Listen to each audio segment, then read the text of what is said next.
Foundations of Science course at Michigan State University. Throughout this course, we'll repeatedly compare claims made in pseudoscientific manners compared to those that are scientifically based.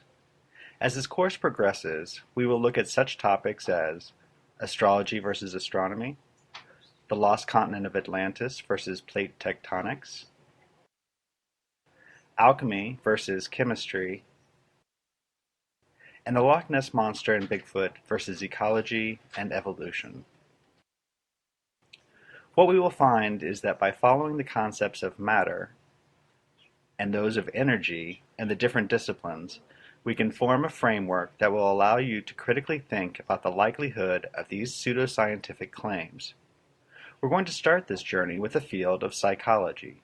Psychology is the study of the human mind and how it functions. There are many different subdisciplines. For example, behavioral neuroscience, which looks at the biology behind thinking and feeling. Scientists in this field might investigate the effects of pharmaceuticals on brain function and then behavior. Developmental psychology, which looks at how thoughts and feelings change as you grow from a baby through adulthood and into old age and death. For example, how does your ability to learn change as you get older?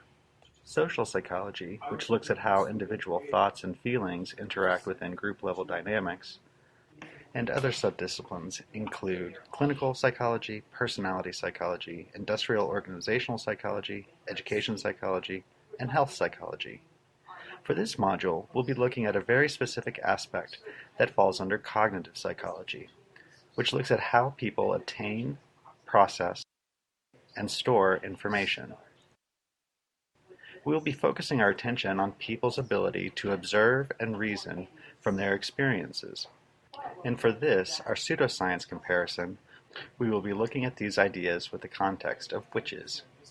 This will in turn allow us to see why science and critical thinking are important skills for people to have, and will set the stage for our comparison of science and pseudoscience for the rest of the course. So check out the rest of the materials in this week's module, and let's get started.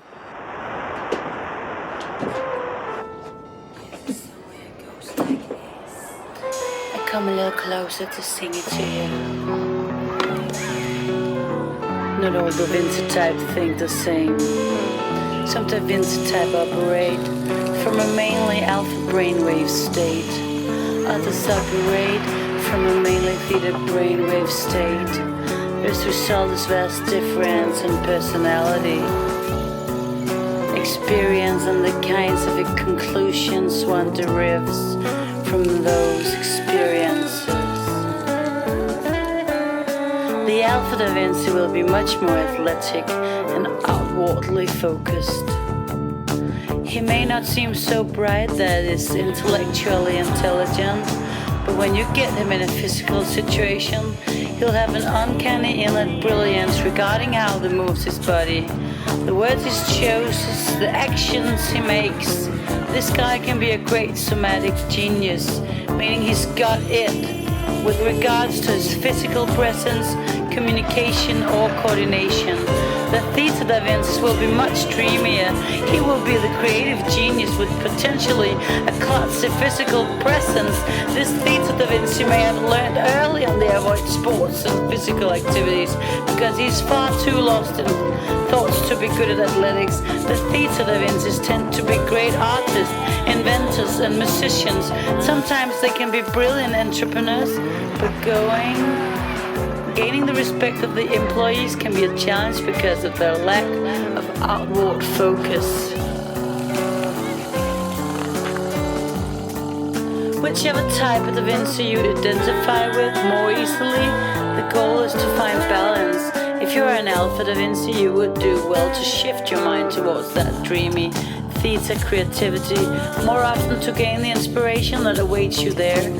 If you are the dreamy theta type, you would do well to shift towards alpha to be more present and aware of the outer world and your physical expression with others so that you can communicate your inspiration into the world.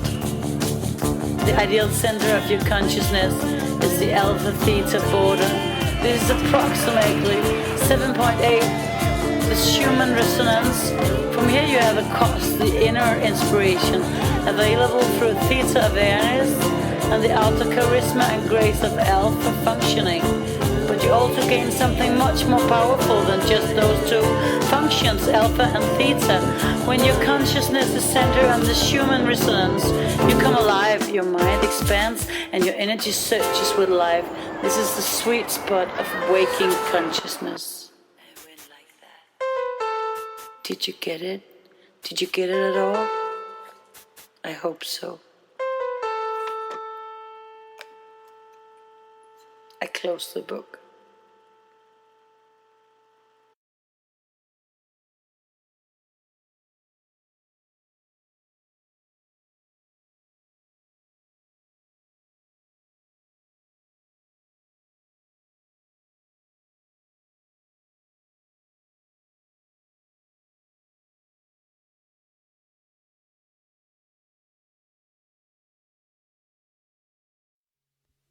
Personality.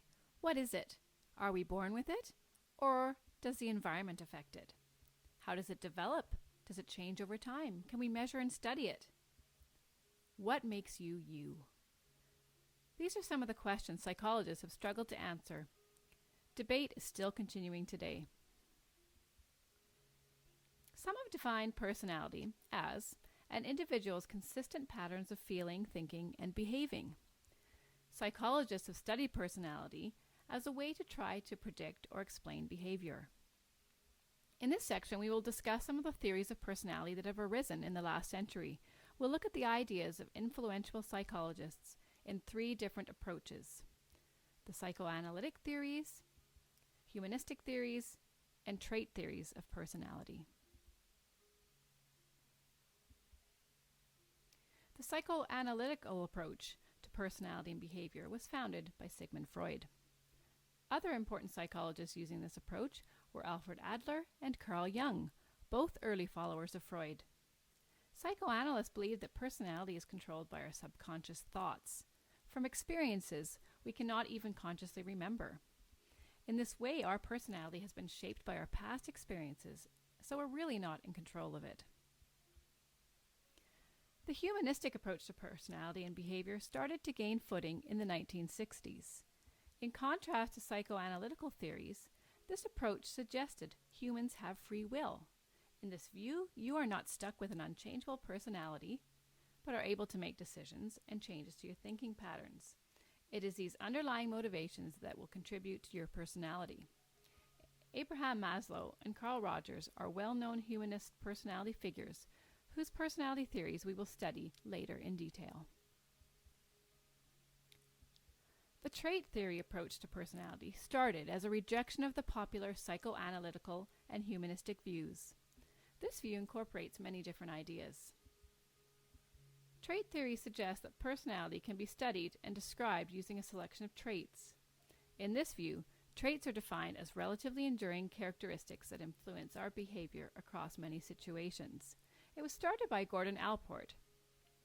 He came up with a list of over 4,000 adjectives that describe personality.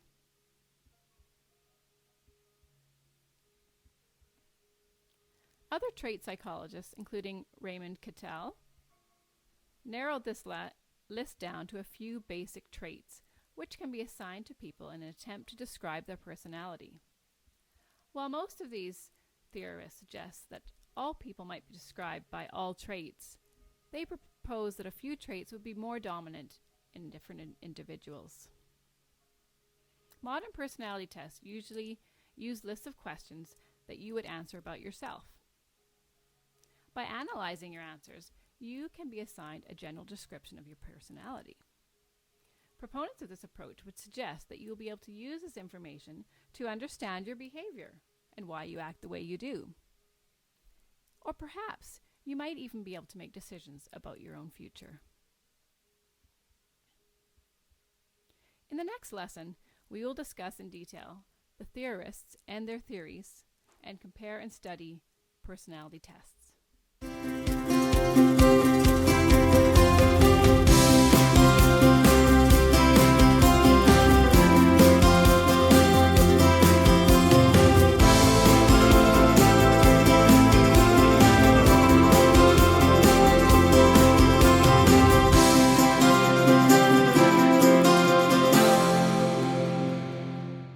study of human behavior is today's featured career, the psychologist. Hi. Hello. I'm Brian. I'm Dr. Peel. Nice Come on to in, meet you. I'll show you around. Please. Clinical psychologist is somebody who works with people who are having some sort of problem, something's gone wrong in their life or something horrible's happened, and we do assessment where we figure out what the issue is, and then we do treatment, which is therapy for trying to sort out the problem. You might have clinical psychologists who only work with post-traumatic stress disorder, or who only work with attention deficit hyperactivity disorder, or who only works with children. But because I'm in private practice, it's a small town and there's not many psychologists here to be able to do lots of different things. So this would be a typical office space for a psychologist? We've got the therapy space here, and then this is more for admin and report writing, and this would be where we were doing the actual therapy, sitting more comfortably, and we'd see clients in this part of the room. When I meet people for the first time, I explain to them what we're going to do, and I ask questions, just get the background of their life, and then I ask them about what's brought them. And they tell me about whatever the issue is, and I'm explaining to them very carefully, the situations in which I can keep total confidentiality, which is almost always, and then the small occasions when, if I felt like that person was in danger, for example, if they were suicidal or if a child was in danger, I'm explaining to them what would happen. I'm making suggestions about what I think is going to be helpful. And I have a whole range of different treatments and therapies that I can use, and I tailor it for each person. They might have some anxiety, and then I'm going to teach them some things to help calm their body down, and behavioural things to help them to feel better. When you're assessing children, children don't sit and talk like we're talking. Children show their feelings and their story and their life through their play. So whatever you give them to play with, they'll show what's happening in their minds through what they choose to do with it. At the moment, I work 3 days a week because I have young children, and I work one evening because I find that people need after school hours or after work hours. So in private practice, you can have completely flexible hours. But if you're in a government job, in a hospital job, then it's usually 9 to 5. I've worked in jobs before where you have to work at the weekends. It really depends on the setting. So what I want you to do is go through these cards. They're all different faces of all different feelings, and pick out the ones that fit for you today. I knew I wanted to go and do an undergrad degree, and I chose psychology because I just thought it would be really interesting, and I also thought that I would meet really interesting people. And part of my degree was that you got to do a year working in a psychology setting. I chose to work at a children's hospital, and that's where I discovered that I really wanted to be a psychologist, because I worked with a psychologist and she really inspired me. In high school, if there are courses in psychology, it's good to take them. And then you do a bachelor's degree relevant to psychology or human behaviour, and then you do a master's, and then you do a PhD. Psychologists are proud of being evidence-based practitioners. So we're innovative in that we're researching things on an ongoing basis and helping to find the best and latest treatments for people. What really makes a great psychologist? I think it's really just being able to connect with people and make people feel comfortable.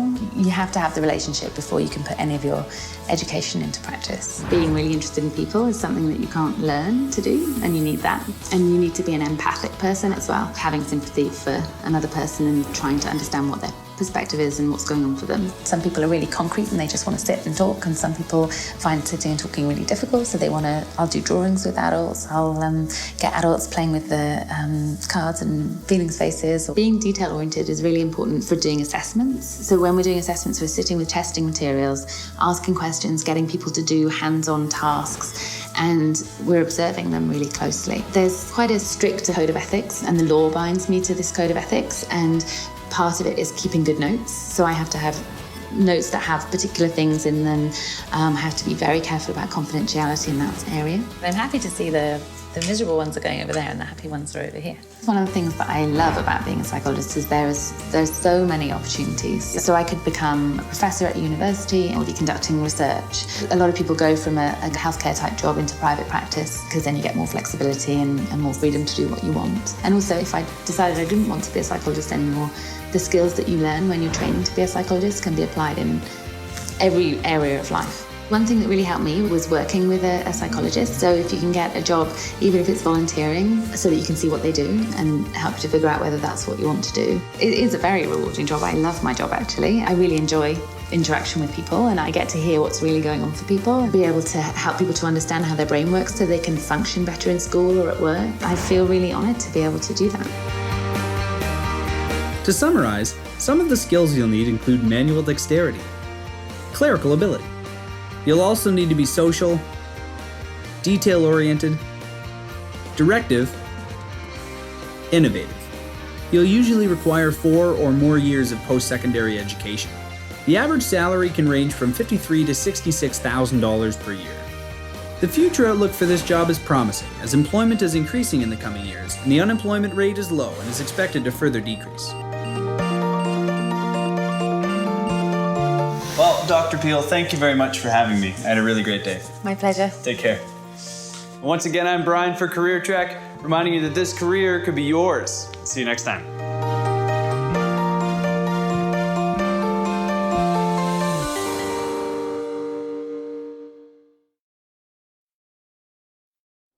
This is the VOA Special English Health Report. Not all cheaters are creative, but apparently enough creative people cheat to interest researchers like Francesca Gino. Professor Gino is a behavioral economist at the Harvard Business School in Massachusetts.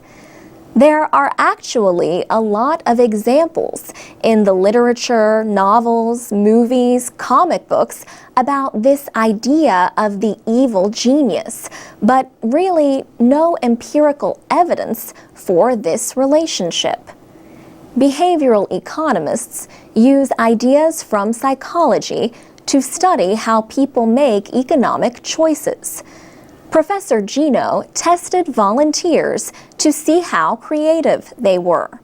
Then she tested them in situations involving small amounts of money, where they could earn extra by cheating. For example, they took a test and had to copy their answers onto another paper. But on that other paper, the correct answers were already lightly marked, supposedly by mistake. The test takers knew they would earn more for correct answers. They were led to believe they could cheat without getting caught. The results showed that the more creative people were more likely to cheat. By comparison, people who were more intelligent but less creative were not more likely to cheat. Professor Gino says creative people are better at creating excuses to justify their actions to themselves. What we find is that creativity leads people to be more morally flexible. So they are much more able to come up with justification for the behavior that they're about to engage in. And as a result, they are more likely to cheat. She says workplaces that value creativity also create openings for that moral flexibility. Original thinkers may be less likely to follow all the rules. We think that creativity really helps people resolve this conflict between something that is more longer term, which is the idea of being good and moral, and then something that is more short term, which is the idea of advancing your own self-interest. And that does not necessarily mean getting money out of cheating, but it could also be getting other types of pleasures or utilities. The study shows the dark side of creativity. So it's not that we are trying to say that people shouldn't be creative. We are trying to say that they should be creative, but they should be thinking about the fact that their creativity can be used for the wrong reasons. Her research with Dan Ariely at Duke University appears in the Journal of Personality and Social Psychology. For VOA Special English, I'm Alex Villarreal.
There are 9 traits associated with narcissistic personality disorder: grandiosity, arrogance, a preoccupation with success, a lack of empathy, a belief of being unique, a sense of entitlement, requiring excessive admiration, exploiting others, and being envious. Hi, my name is Allison. I'm a third-year student here at York University, and I'm studying psychology. What I like most about the psychology program here at York would be the options that I'm given as a student here. The diversity throughout the program is so great. The large program here offers such a wide range of courses. You can take courses from personality, motivation, development, all the way to abnormal counseling and neuropsychology. And the wide range of courses really allows you to find your personal interests and really lets you focus on what you're interested in studying. The professors here are all very passionate about what they do, and I have found that when they're teaching, you can see their passion throughout their teaching. They really do it because they love it, and they love when students ask them questions and show their own interests. And I feel like you're really able to connect with the professors on what they want to do, and it really helps you and motivates you for your own learning. My experiences at York have been really great, and I've had a lot of support here throughout the 3 years that I've been here. Most importantly, I would say, is the academic advising support that is offered to all psychology students. This is something that I think is really important for students really to take advantage of. It can be overwhelming going into such a large program at a large university. Sometimes you don't know where to start. Academic advising at York is really helpful for students. They sit down with you, they go through the courses that you should be taking if there's any required courses. They offer you so many courses that you can choose from, and they really help focus your interests, and they really help get you on track with where you need to be, and it's really comforting knowing that they're there for you. I've had opportunities to help my career success. The Career Center here offers workshops and seminars on different things like what would my degree get me, and workshops like these have really helped me realize that a degree in psychology can lead to so many different possibilities and lead to so many different areas. So I have 1 more year until graduation, and after that I do plan on studying education. I'm actually hoping to get into the concurrent program at York University. I've really had nothing but great experiences here, so I see no reason to leave this place, and they do offer a really great education program, and I do hope that one day that leads me to teaching.